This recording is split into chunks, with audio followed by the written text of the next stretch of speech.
Great. I think we're recording now. So I'll pass it on to Valmir on our initiative to close out all of our enterprise features and close out all the test gaps with integration and end-to-end tests. And yeah, Valmir, you had some plans on going in and listing all the scenarios? Yeah, so I'll share my screen here. Sure. To show you what I have planned. Can you see my screen? Yes, I can. Yeah, so this is first draft of a test plan, test coverage plan for the enterprise features on the plan stage. So I have separated them by the tier or plan with gold in the top and then bronze in the bottom. All the enterprise features are probably not all of them, but some that I could identify based on the features page on GitLab. And I have already started adding some information in terms of the coverage for end-to-end testing. The idea is to also get feedback with the developers in the plan team for these other columns, unit testing in the backend and front-end integration, system tests, etc.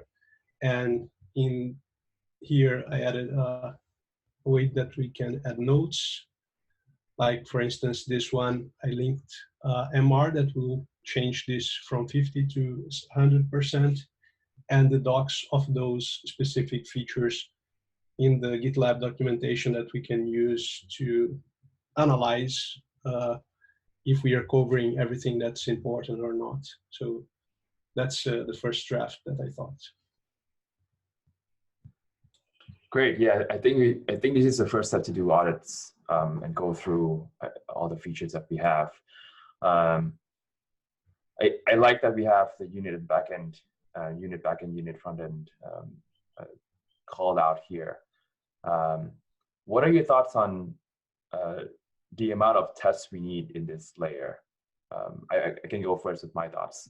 I do believe in the test pyramid. I think having unit integration, and we're doing a good job of that here at GitLab. But there's value in retesting the whole flow at the top of the pyramid, making sure that the functionality works, right? So it can be seen as more like a scenario flow and not just like verifying an MR is created. It should be more mapped to the use case. Because in the end, we do want to show this to our customers, right? And I want the test case names at the end to describe the scenario that an enterprise customer is using.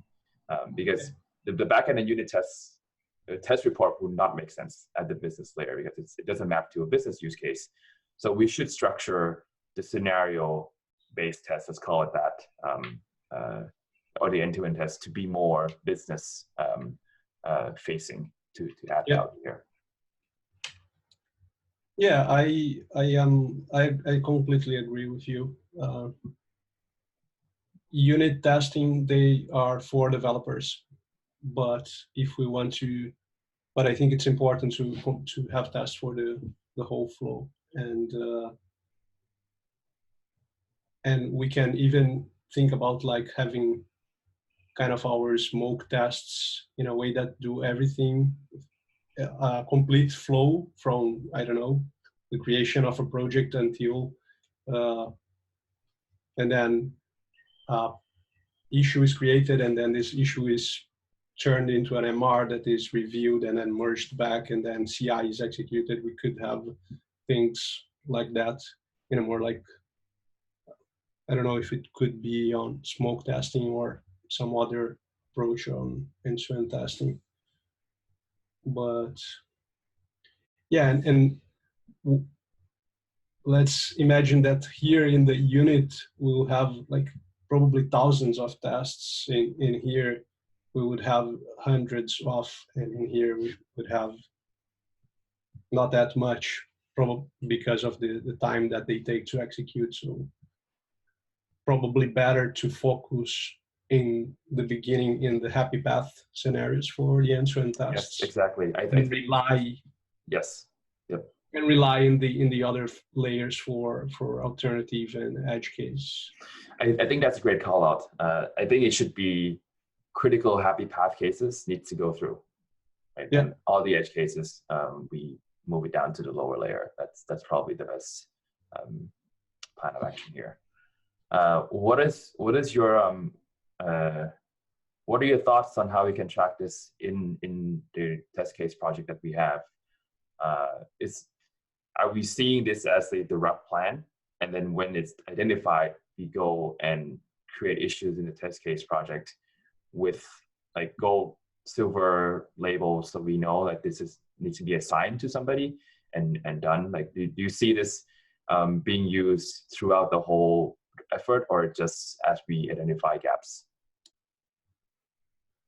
I haven't thought through that, but I think that makes sense. If we could create issues to address those specific cases, for me it would be very, very helpful. I think I would know exactly which ones have more priority than others and which ones need to be covered first. Yep. I think it helps get up to speed faster. Yeah. And then once we have all this listed out, then start tracking in the project. Mm. Cool. I'll upload this to YouTube and share it with the team. Great discussions. Anything else you want to add? Let me stop sharing.